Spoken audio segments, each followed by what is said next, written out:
How mercury causes brain neuron degeneration.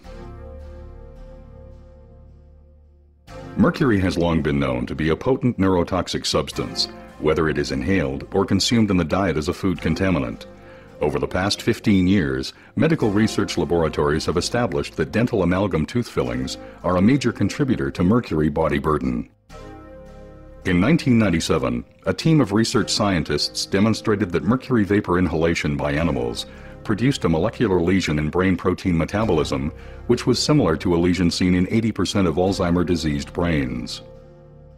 Recently completed experiments by scientists at the University of Calgary's Faculty of Medicine now reveal, with direct visual evidence from brain neuron tissue cultures, how mercury ions actually alter the cell membrane structure of developing neurons. To better understand mercury's effect on the brain, let us first illustrate what brain neurons look like and how they grow. In this animation, we see 3 brain neurons growing in a tissue culture, each with a central cell body and numerous neurite processes. At the end of each neurite is a growth cone where structural proteins are assembled to form the cell membrane. 2 principal proteins involved in growth cone function are actin, which is responsible for the pulsating motion seen here, and tubulin, a major structural component of the neurite membrane.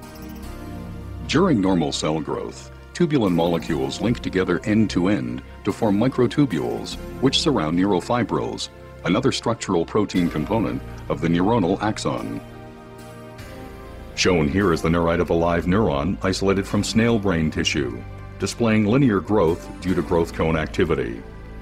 It is important to note that growth cones in all animal species, ranging from snails to humans, have identical structural and behavioral characteristics and use proteins of virtually identical composition.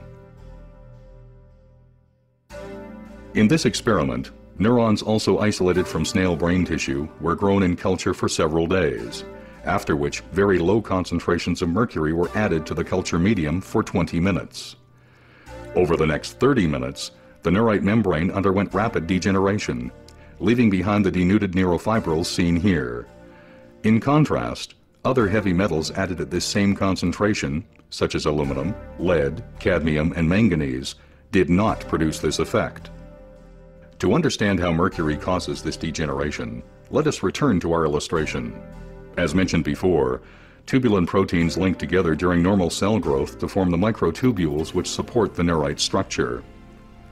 When mercury ions are introduced into the culture medium, they infiltrate the cell and bind themselves to newly synthesized tubulin molecules. More specifically, the mercury ions attach themselves to the binding site reserved for guanosine triphosphate, or GTP, on the beta subunit of the affected tubulin molecules. Since bound GTP normally provides the energy which allows tubulin molecules to attach to one another, mercury ions bound to these sites prevent tubulin proteins from linking together. Consequently, the neurite's microtubules begin to disassemble into free tubulin molecules, leaving the neurite stripped of its supporting structure. Ultimately, both the developing neurite and its growth cone collapse, and some denuded neurofibrils form aggregates or tangles, as depicted here. Shown here is a neurite growth cone stained specifically for tubulin and actin, before and after mercury exposure. Note that the mercury has caused disintegration of tubulin microtubule structure. These new findings reveal important visual evidence as to how mercury causes neurodegeneration. More importantly, this study provides the first direct evidence that low-level mercury exposure is indeed a precipitating factor that can initiate this neurodegenerative process within the brain.